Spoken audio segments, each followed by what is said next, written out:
దేవుడును మన రక్షకుడు అయిన యేసుక్రీస్తు వారి అతి శ్రేష్టమైన నామంలో ఉదయకాలం అన్నా అనే చక్కని కార్యక్రమాన్ని చూస్తున్న మీ అందరికీ నిండు హృదయంతో వందనాలండి. దేవుని మహాకృప మీ అందరికీ తోడై ఉండును గాక. రండి, పరిశుద్ధ గ్రంథంలో నుంచి ఒక చక్కని వాక్యాన్ని ఇలా మనం చదువుకుందాం. యోబు గ్రంథం 21వ అధ్యాయం 15వ వచనం. మేము ఆయనను సేవించుటకు సర్వశక్తుడగువాడు ఎవడు? మేము ఆయనను గూర్చి ప్రార్థన చేయుట చేత మాకేమి లాభము కలుగును అని వారు చెప్పుదురు. యోబు గ్రంథంలో దేవుని వాక్యం మనకిలా వినపడుతుంది. యోబు మాట్లాడుతూ అంటున్నాడు, కొంతమంది ఇలా చెబుతారు అన్నాడు. కొంతమంది ఇలా మాట్లాడతారు. ఏమని? మేము ఆయన్ని సేవించటానికి సర్వశక్తుడైన వాడు ఎవరు? ఎవరు సర్వశక్తిమంతుడు? ఎవరయ్యా సర్వశక్తుడు? మేము ఆయన్ని సేవించడానికి సర్వశక్తుడు ఎవరు అంటారట కొంతమంది. ఈరోజు కూడా ఉన్నారా? బోలెడు మంది. ఎవరండి సర్వశక్తుడు, ఎవరండి దేవుడు అని చాలామంది అంటూ ఉంటారు. ఒకవేళ ఈ ఉదయకాలం మీ ప్రశ్న కూడా అదేనా? ఎవరు సర్వశక్తిమంతుడు అంటారా? ప్రభు అయిన యేసుక్రీస్తు వారే సర్వశక్తి కలిగిన దేవుడు. కావాలంటే మీరు ఆదికాండ గ్రంథం 17వ అధ్యాయానికి ఒకసారి రండి. ఆదికాండ గ్రంథం 17వ అధ్యాయం మొదటి వచనం. అబ్రాము 99 ఏండ్ల వాడైనప్పుడు యెహోవా అతనికి ప్రత్యక్షమై, నేను సర్వశక్తి గల దేవుడను. చూసారా? దేవుడు ప్రత్యక్షమై అబ్రాముతో అంటున్న మాట, నేను సర్వశక్తి గల దేవుడను, నా సన్నిధిలో నడుచుచు నిందారహితుడవై ఉండుము. నేను సర్వశక్తిమంతుడైన దేవుణ్ణి, నా సన్నిధిలో నువ్వు నడుస్తూ నిందారహితంగా ఉండు. దేవుడే చెప్పుకుంటున్నాడు, నేను సర్వశక్తి కలిగిన దేవుణ్ణి. సర్వశక్తి నిజమేనండి. దేవుడు అంటే సర్వశక్తిమంతుడై ఉండాలి. ఏదో కొద్ది శక్తి కాదు కదా. ఏదో కొన్ని తెలుసు, కొన్ని తెలియదు, కొన్ని చేయగలను, కొన్ని చేయలేను, అట్లా ఉండకూడదు. సర్వశక్తిమంతుడై ఉండాలి. ఒక్క మాటలో చెప్పనా దేవుడు ఎంత సర్వశక్తిమంతుడో? ఏమంటే ఈనాడు ప్రపంచ చరిత్రలో మరణాన్ని గెలిచి, సమాధిని, మరణపు ముళ్ళును ఓడించి, చనిపోయి తిరిగి పునరుద్ధానుడైనటువంటి వ్యక్తి ఎవరైనా ఉన్నారండి లోకంలో? యేసు ప్రభువారు ఒక్కడే. కోట్లాది మంది ప్రజలు ఈ రోజున ప్రభువుని విశ్వసించటానికి ఆయన పునరుద్ధానమే కారణం. ఆయన పునరుద్ధానుడైన క్రీస్తు.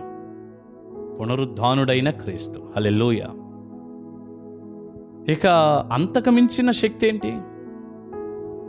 మరణాన్నే గెలిచి, మరణాన్ని ఓడించి, మరణపు ముళ్ళును విరిచి, సమాధిని గెలిచి సజీవుడిగా తిరిగి లేచాడు అంటే ఇక అంతకు మించిన శక్తి ఏంటి ఇంకా? అందుకే ఆయన సర్వశక్తిమంతుడు. ఈ లోకంలో ఎంత బలవంతులు, శక్తివంతులైనా మరణం దగ్గర ఓడిపోయారు. మరణం దగ్గర పడుకున్నారు, అంతే, ఏం లేదు. కానీ యేసయ్య మన కొరకు చనిపోయాడు, మన కొరకే సజీవుడిగా తిరిగి లేచాడు. ఆయన సర్వశక్తి కలిగిన దేవుడు. ఉన్న పాటున మీరందరూ కూడా ఈ మంచి దేవుణ్ణి విశ్వసించుదురుగాక. సేవించాలి. మేము ఆయన్ని సేవించడానికి సర్వశక్తి మంతుడు ఎవరు అని అడిగారు యోబు గ్రంథంలో. సర్వశక్తుడగువాడు ఎవడు అన్నాడు. ఆనాడు ఉన్నారు కొంతమంది ప్రజలు అలాగ అడిగేవారని యోబు చెప్పాడు. ఈరోజు కూడా బోలెడు మంది ఉన్నారు కాబట్టి దైవజనుడిగా నేను చెప్తున్నాను. సర్వశక్తిమంతుడు ప్రభు అయిన యేసుక్రీస్తు వారు. ఆయన్ని సేవించి ఆరాధిస్తే కలిగే ప్రతి ఆశీర్వాదం, పరసంబంధమైన దీవెన, భూ సంబంధమైన ఆశీర్వాదాలన్నీ కూడా ప్రభు మీకు అనుగ్రహిస్తాడు. వెంటనే వారు ఇంకొక మాట అంటున్నారు ఇక్కడ ప్రజలు, మేము ఆయనను గూర్చి ప్రార్థన చేయుట చేత మాకేమి లాభం కలుగును? లాభం, మనిషి ఎప్పుడు లాభం కోసం చూస్తుంటాడుగా. లాభపడతాము, లాభం వస్తుంది అంటే ఏదైనా చేయటానికి ఇష్టపడతాడు. ఇక్కడ ప్రజలు అంటున్నారు, అసలు మేము ఆయనను గూర్చి ప్రార్థన చేయుట చేత మాకేం లాభం? ముందేమో సర్వశక్తి కలిగిన వాడు ఎవరు అన్నారు, ఇప్పుడేమో మరి ఆయనకి ప్రార్థన చేస్తే ఏంటి లాభం అంటున్నారు. ప్రజల మనస్తత్వాలు చూడండి అసలు ఎట్టున్నాయో, చాలా విచిత్రంగా లేదు? సర్వశక్తిమంతుడైనటువంటి దేవునికి ప్రార్థన చేస్తే బోలెడు లాభాలండి. ఒక లాభం ఏమిటి అసలు?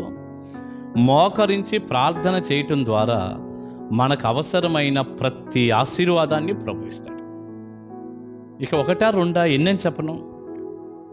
మోకాళ్ళ మీద పడి ప్రార్థన చేస్తే ఆయన ఇవ్వనిది ఏముందండి? మనకు అవసరం లేనిది, మనకేదైనా ఇబ్బంది ప్రమాదకరం అనుకుంటే ఇవ్వడగనండి. మనకు అవసరమైన ప్రతిదీ ఆయన ఇస్తాడు. ఆయన చిత్తంలో మీరు అడిగి చూడండి. ఈ రోజున నువ్వు కూడా దేవునికి ప్రార్థన చేయటం ద్వారా మాకేంటి లాభం అనుకుంటున్నావా ఈ ప్రజల్లాగా?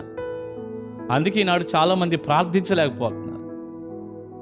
ప్రియులారా, మనం మోకాళ్ళ మీద పడి ఇలా ప్రార్థన చేస్తే తగిన సమయంలో అలా జవాబులు ఎన్ని వస్తాయో నేను బోలెడు చూశానండి.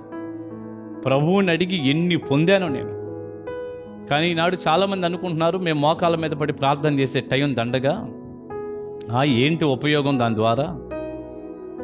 అలా కూర్చొని ఒక అరగంట గంట సేపు దేవుని సన్నిధిలో స్తుతించుకొని మొరపెడతా ఉంటే ఏంటి లాభం? ఆ కాసేపు కూడా ఫోన్ చూద్దాం, ఆ కాసేపు కూడా ఇంకేదో చేద్దాం. మేము ఏదైనా పని చేసుకుంటే 10 రూపాయలు వస్తాయి, కానీ ఎందుకు ఈ పని ఎందుకు? ఏమండి, ఎంత అమాయకమైన ఆలోచనో. ఒక లాభం ఏమిటి? అన్ని లాభాలు ప్రార్థనలోనే ఉన్నాయి, అన్ని దీవెనలు ప్రార్థనలోనే ఉన్నాయి. ప్రార్థన పరిస్థితులను మార్చివేస్తుంది. ప్రార్థనలో ఆరోగ్యం ఉంది, ప్రార్థనలో ఆశీర్వాదాలు ఉన్నాయి. ఏమండి, ప్రార్థనలో దేవుని సన్నిధి అనుభవిస్తూ ఉన్నాం. ప్రార్థనలో ఆయన ప్రసన్నతలో మనం ఆనందిస్తూ ఉంటాం. ప్రార్థన ద్వారా ఎన్నో విచ్ఛిన్నమైన కుటుంబాలు కట్టబడుతూ ఉన్నాయి, అప్పులు తీరుతూ ఉన్నాయి. బిడ్డల వివాహ విషయాల్లో కానీ, ఏమండి పరిచర్య అభివృద్ధి విషయంలో కానీ, ఆరోగ్య విషయంలో కానీ, అన్ని విషయాల్లోనండి ప్రార్థనే మూలం అండి. దేవుణ్ణి అడగటంలోనే ఉందంతా. అడుగుడి మీకు ఇవ్వబడును ప్రభు చెప్పాడు. మీరు అడుగు వాటికంటే, ఊహించు వాటికంటే అత్యధికముగా చేటుకు నేను శక్తిగల దేవుణ్ణని ప్రభు అన్నాడు. ఇప్పుడైనా ఈ సర్వశక్తిమంతుడైన దేవుణ్ణి మీరు విశ్వసించండి, యేసయ్యను నమ్ముకోండి, ఆయన సన్నిధిలో మోకరించి ప్రార్థన చేయండి. జార్జ్ ముల్లర్ అనే దైవజనుడు 10,000 ప్రార్థనలకు జవాబు పొందాడట. 10,000 ప్రార్థనలకు జవాబు పొందాడటండి. మీరు కూడా అడగండి, మోకాళ్ళ మీద పడండి. యాకోబు పత్రిక 4వ అధ్యాయంలో ఉంటుంది, వారు అడగనందువలన ఏమీ పొందట్లేదు అన్నాడు. అడిగితే దేవుడు చేస్తాడు.